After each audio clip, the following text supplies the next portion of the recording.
बच्चों आज हम आपको पढ़ाएंगे प्रेजेंट इंडेफिनिट टेंस। जैसा कि हमने पिछले वीडियो में आपको बताया था प्रेजेंट टेंस के बारे में, आइए हम आपको लेके चलते हैं प्रेजेंट टेंस में, प्रेजेंट इंडेफिनिट टेंस।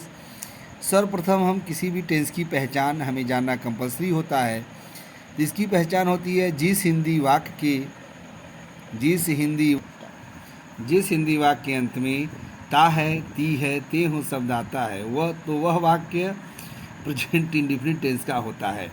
आइए हम इसके रूल के बारे में चर्चा। इसका रूल होता है, नंबर 1 पर हम सब्जेक्ट लिखते हैं। सब्जेक्ट को हम हिंदी में कर्ता बोलते हैं। फिर इसके बाद हम वर्ब को लिखते हैं, वर्ब को क्रिया बोलते हैं। क्रिया के बाद बेटा हम लोग यूज करते हैं यस या ईएस। फिर इसके बाद ऑब्जेक्ट और कॉम्प्लीमेंट लिख देते हैं। नोट, जब एक वचन कर्ता होता है तो क्रिया में यस या ईएस का प्रयोग किया जाता है और बहुवचन कर्ता के साथ यस या ईएस का प्रयोग नहीं किया जाता है। हमारे लिए समस्या होती है कि हम कहाँ पर यस या ईएस लगाएं और कहाँ पर न लगाएं। तो बेटा सबसे पहले हम जानेंगे क्रिया का वर्ड।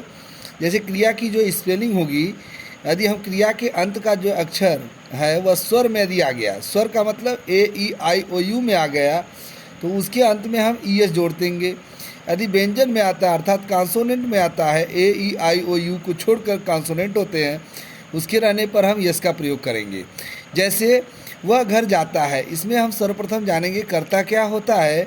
तो वह जो कार्य को कर रहा है अर्थात वह सब्जेक्ट हुआ।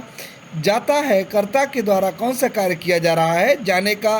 तो जाना जो है क्रिया हो गई। कहाँ जाता है यह आपका, वह घर जाता है, इसकी क्रिया हो जाए कर्ता, क्रिया कर्म।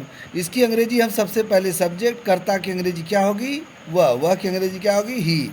जाना की अंग्रेजी क्या होगी गो में क्या लगाएंगे ईएस, क्या हो जाएगा गोज।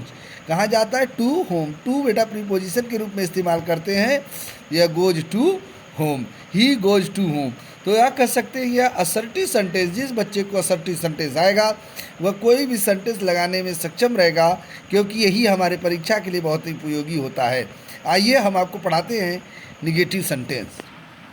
निगेटिव सेंटेंस को हम हिंदी में बोलते हैं नकारात्मक, अर्थात वाक्य के बीच में नहीं। इसकी पहचान क्या होगी, जिस हिंदी वाक्य के बीच में नहीं शब्द आता है तथा क्रिया के अंत में, क्रिया हो या वाक्य के अंत में हम कह सकते हैं क्रिया के अंत में ता है, ती है, ते हो शब्द आता है, तो वह वाक्य प्रेजेंट इंडेफिनिट टेंस का होता है। और इसकी पहचान जब हम निगेटिव का सेंटेंस की जब पहचान कर लेते हैं तो इसके बाद हमें उसकी रूल की ज़रूरत पड़ती है।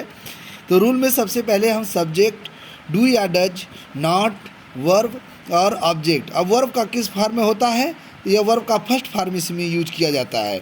और नोट में एक वचन, जब हमारा सब्जेक्ट या अर्थात कर्ता एक वचन होता है उसके साथ डज का प्रयोग किया जाता है और बहुवचन कर्ता के साथ डू का प्रयोग किया जाता है।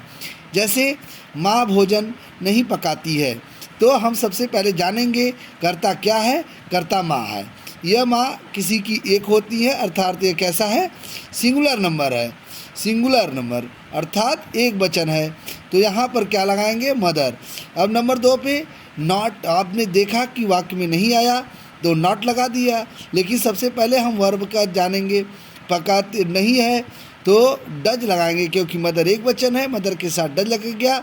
और ना ही शब्द आने पर हमने क्या लगाया नॉट। और पकाने की स्पेलिंग क्या होती है कुक।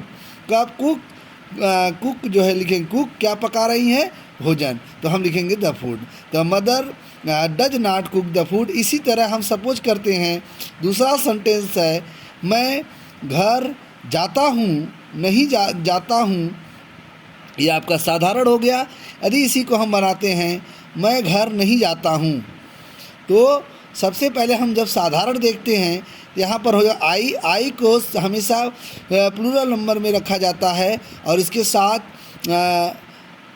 साथ डू का प्रयोग किया जाता है, लेकिन असर्टिव में आई गो टू होम हो जाएगा। इसी का हम सेम निगेटिव बनाएंगे, I do not go to home. इस तरह से आप जितने भी ट्रांसलेशन आप करेंगे घर पर एक्सरसाइज के रूप में आप 10-20 ट्रांसलेशन करेंगे तो आपको प्रेजेंट टेंस तैयार हो जाएगा। जब आपको प्रेजेंट टेंस अच्छे ढंग से याद हो जाएगा तो आप कोई भी सेंटेंस बनाने में आप सक्षम रहेंगे। थैंक्स यू, नेक्स्ट पार्ट सून। अगला जो हम आपको इंट्रोगेटिव फर्स्ट और सेकंड बताएंगे, वो हम आपको अगले पार्ट में बताने वाले हैं।